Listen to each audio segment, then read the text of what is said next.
My dear friends, my dear masters, my dear Buddhas, my dear Maitreya Buddhas, సత్యం ఏవ జయతే. సత్యం ఏవ జయతే అంటే సత్యం మాత్రమే జయిస్తుంది. అసత్యం జయించినట్టు కనపడుతుంది, జయించదు, పరాజయం చెందుతుంది. సత్యం మాత్రమే జయిస్తుంది. ఏదైతే సత్యమో అదే జయము చెందుతుంది. ఎవరికైతే విజయం కావాలో వాళ్ళు సత్యంలో జీవించాలి. ఎందుకంటే సత్యము మాత్రమే జయాన్ని విజయాన్ని కలిగింపజేస్తుంది. రెండు ఉన్నాయి మై డియర్ ఫ్రెండ్స్. ఒకటేమో జయము, ఇంకోటేమో విజయము. వైకుంఠ ద్వారపాలకులు ఇద్దరు, జయము విజయుడు. జయుడు విజయుడు ఇద్దరు ద్వారపాలకులు ఉన్నారు. వైకుంఠము అంటే ఏమిటంటే కుంఠితం కానిది వైకుంఠం. కుంఠితం అంటే నువ్వు వేరే నేను వేరే అని చెప్పేదే కుంఠితం. నువ్వు నేను ఒకటే అని చెప్పేదే వైకుంఠము. ఎక్కడ నువ్వు నేను అనే రెండు వస్తువులు లేవో, ద్వైతము లేదో, అద్వైతం ఉన్నదో అది వైకుంఠము. కుంఠితము కానిది వైకుంఠము. ఈ వైకుంఠ లోకంలో ప్రవేశించాలంటే ఇద్దరు ద్వారపాలకులు ఉంటారు. వాళ్ళ పేరు జయుడు విజయుడు. జయ విజయుడు, 2 people ఆర్ దేర్. సెంట్రీస్ వాళ్ళు అలా కాపలా కాస్తూ ఉంటారు. అలా జయ విజయులు వెళ్తూ ఉంటారు. వాళ్ళని దాటుకుని వైకుంఠ ప్రవేశం చేయాలి. కనుక మై డియర్ ఫ్రెండ్స్, అంతా ఒకటి అన్న భావనే వైకుంఠము. ఆ సత్యమే వైకుంఠము. అది సత్యం. అది నువ్వు వేరే నేను వేరే అనుకుంటే అది అసత్యము. It is not truth.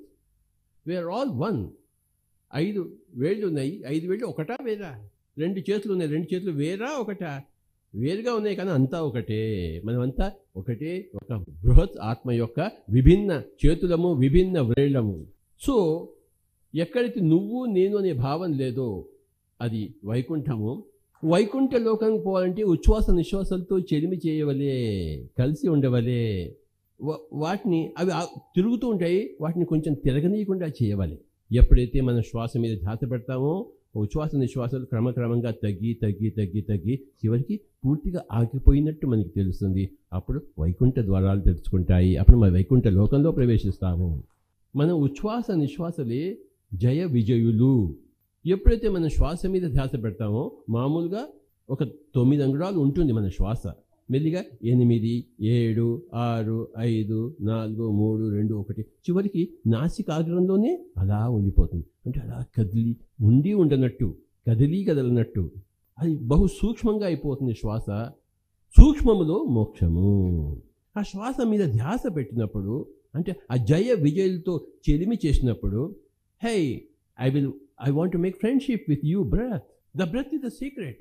Okay, ఆ జయ విజయాలతో మనం చెల్లి చేస్తే వాళ్ళు మెల్లిగా ఫ్రెండ్షిప్లో వాళ్ళు నడుస్తున్న వాళ్ళు కాస్త మెల్లిగా కాస్త ఆగిపోతారు. ఏంటి బాబు ఏంటి సంగతి అంటారు. అంటే వాడు ఆగిపోతున్నాడు. వాడు ఏమీ లేదు బాబు, మీరు ఆగిపోతే నేను లోపలికి వెళ్తానని చెప్పేసి. చూసారా? సో జయ విజయులు అంటే ఉచ్ఛ్వాస నిశ్వాసాలు, the in breath and out breath. So ఎప్పుడైతే మనం ఆ జయ విజయాలతో చెల్లింపు చేస్తామో వైకుంఠ లోకంలో ప్రవేశిస్తాము. వైకుంఠ ద్వారాలు తెరుచుకుంటాయి. ఎప్పుడైతే వైకుంఠ లోకం ప్రవేశించో అక్కడ సకల ప్రాణికోటి ఉంది, హాయిగా జీవిస్తుంది. నువ్వు నేను ఒకటే, ఏనుగు పాము ఒకటే, జంతువు పక్షి ఒకటే, పక్షి చేప ఒకటే, చేప మనిషి ఒకటే, చెట్టు చేమ ఒకటే, చెట్టు మనిషి ఒకటే, అందరూ ఒకటే. సకల ప్రాణి కోటి యొక్క ఏకత అక్కడ ఉంటుంది. అది వైకుంఠము. సో వైకుంఠ లోకంలో ప్రవేశించాలంటే జయ విజయులతో చెలిమి చేయవలే.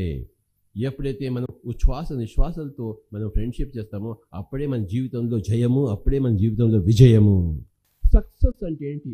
నాకు 4 కోట్లు ఉంటే సక్సెసా? పోనీ 50 కోట్లు ఉంటే నేను సక్సెసా? పోనీ 5,000 లక్షల కోట్లు ఉంటే నేను సక్సెసా? ఏమిటి సక్సెస్ అంటే? What is success? What is సఫలము? సక్సెస్ అంటే సఫలము. సఫలం అంటే వైకుంఠ లోకంలో ప్రవేశిస్తేనే సఫలము. And the formula is very, very simple. Just become one with your Jaya Vijaya, Uchvasa Nishwasa. జయము విజయము, విశేషమైన జయము విజయం.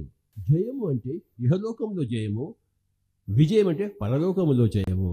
విజయం. సో పరలోకంలో జయము విజయం అవుతుంది, ఇహలోకంలో జయం. దేహంలో జయం ఉంటుంది, ఆత్మలో విజయం ఉంటుంది. Thank you very much.